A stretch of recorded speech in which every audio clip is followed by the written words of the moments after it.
السلام علیکم ناظرین۔ تاریخ انسانی میں کئی ایسی قومیں آئیں جو اپنے زمانے میں طاقت، دولت اور تمدن میں بے مثال تھی۔ ان میں سب سے بڑی مثال قوم عاد کی ہے۔ یہ وہ لوگ تھے جنہیں اللہ نے غیر معمولی طاقت، لمبی عمریں، زبردست جسمانی قوت اور شاندار مہارات عطا کیے تھے۔ قرآن مجید انہیں ارم ذات العماد کہتا ہے، یعنی ایسے ستونوں والے شہر کے مالک جس جیسا دنیا میں کبھی کسی نے نہیں دیکھا تھا۔ قوم عاد یمن اور عمان کے درمیان اقاف کے علاقے میں آباد تھیں۔ وہ پہاڑ تراش کر گھر بناتے، بادلوں کو چیرنے والے محل کھڑے کرتے تھے اور اپنی جسمانی قوت پر ناز کرتے تھے۔ ان کا قد بہت بلند تھا۔ روایات کے مطابق 10 گز تک وہ اپنے آپ کو ناقابل شکست سمجھتے تھے اور کہتے تھے، یعنی ہم سے زیادہ طاقتور کون ہے؟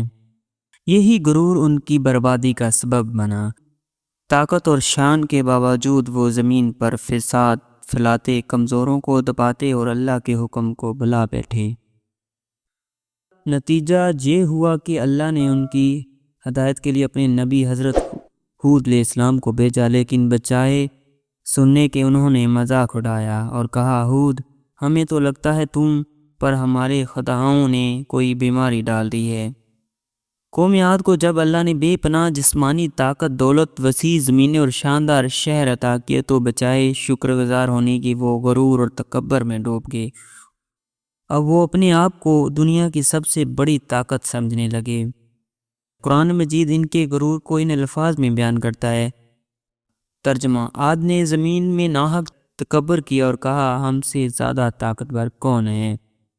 یہ جملہ ان کے نظام کی بنیاد تھا، کیونکہ جس لمحے کوئی قوم یہ بھول جاتی ہے کہ طاقت کا اصل مالک اللہ ہے اور اپنی طاقت پر گھمنڈ کرنے لگتی ہے، وہی لمحہ اس کے زوال کا آغاز ہوتا ہے۔ قوم عاد نے اپنے کمزور ہمسایہ قبائل کو غلام بنایا، ان پر ظلم ڈھائے اور خود کو خدا کی مانند سمجھنے لگے۔ ان کا یہ حال تھا کہ وہ کہتے، ہمارا کون مقابلہ کر سکتا ہے؟ ہم پہاڑوں جیسے قلعے بناتے ہیں، ستونوں والے محلات کھڑے کرتے ہیں، ہمارے جسم فولاد کی مانند ہے۔ اللہ تعالیٰ نے ان کے اس غرور پر فرمایا، کیا انہوں نے نہیں دیکھا کہ اللہ جس نے انہیں پیدا کیا وہ ان سے زیادہ طاقتور ہے؟ قوم عاد کو ہدایت دینے کے اللہ تعالیٰ نے اپنے برگزیدہ نبی حضرت ہود علیہ السلام کو بھیجا۔ وہ انہی کی قوم سے تھے، انہی کی زبان بولتے تھے، انہیں بھلائی کی طرف بلاتے تھے۔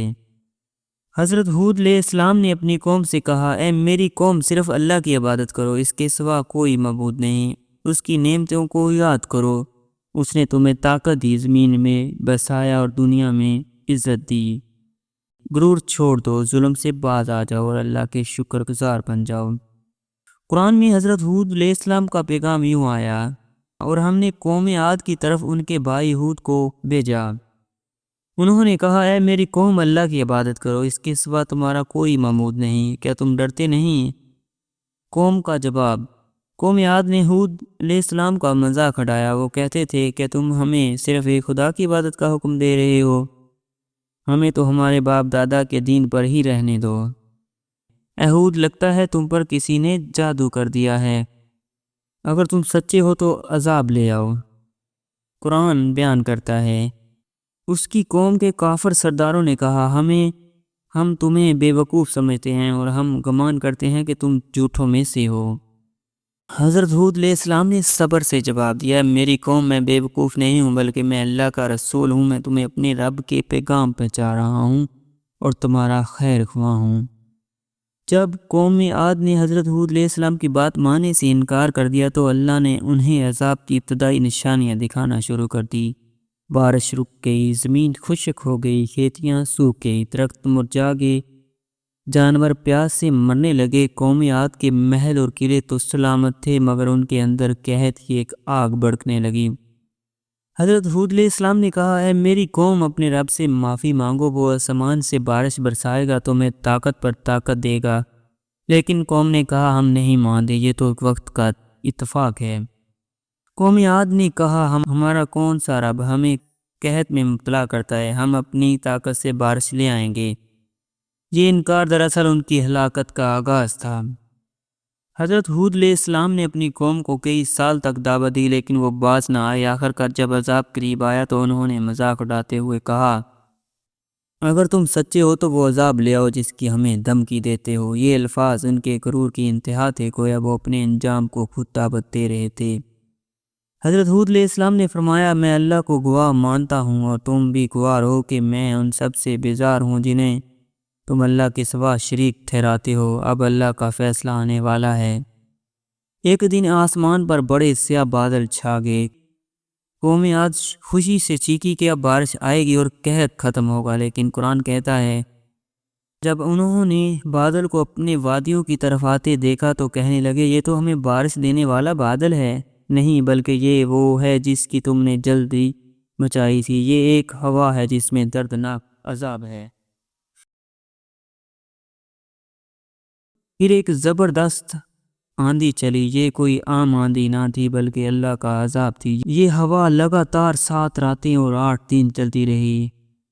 قرآن کہتا ہے اور عاد کو ایک سخت تیز و تند ہوا نے ہلاک کیا جس سے ان پر 7 راتیں اور 8 دن مسلسل چھوڑ دیا گیا، تو تم دیکھتے کہ وہ اس میں اس طرح گر پڑے جیسے کھجور کے کھوکھلے تنے ہوں۔ مضبوط جسم والے بھی ہیں، بس قوم عاد کے بڑے بڑے پہلوان جن کے جسم پہاڑوں جیسے تھے وہ بھی اس آندھی کے سامنے تنکے کی طرح اڑ گئے۔ ان کے محلات، ان کے ستون، ان کے قلعے سب زمین بوس ہو گئے۔ وہ قوم جو کہتی تھی ہم سے زیادہ طاقتور کون ہے، اللہ نے انہیں اس ہوا سے ہلاک کیا جو نہ دکھائی دیتی تھی اور نہ ہی پکڑی جا سکتی تھی۔ 8 دن اور 7 راتوں میں پوری قوم صفائے ہستی سے مٹ گئی، ان کی سرزمین اجڑ گئی اور ان کے محلات کھنڈرات بن گئے۔ اللہ فرماتا ہے کہ تم ان میں سے کسی کو باقی دیکھتے ہو؟ صرف حضرت ہود علیہ السلام اور چند مومنین بچ گئے، باقی سب ہلاک ہو گئے۔ تھا دنیا کی سب سے طاقتور قوم کا انجام۔ دوستو، قوم عاد کی کہانی صرف ماضی کی ایک داستان نہیں بلکہ ہمارے لیے ایک زبردست سبق ہے۔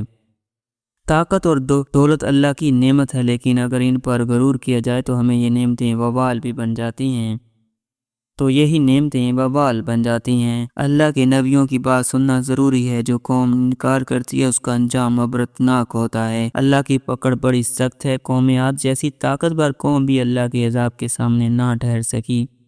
آج کی دنیا کے لیے پیغام، آج بھی اگر انسان اپنی ٹیکنالوجی، طاقت اور دولت پر غرور کرے اور اللہ کو بھول جائے تو انجام وہی ہو سکتا ہے جو قوم عاد کا ہوا ہے۔ تو یہ تھی قوم عاد کی مکمل کہانی۔ وہ دنیا کی سب سے طاقتور قوم تھی، لیکن جب انہوں نے اللہ کو بھلا دیا اور اپنے نبی کا انکار کیا تو ان کی ساری طاقت خاک مل گئی۔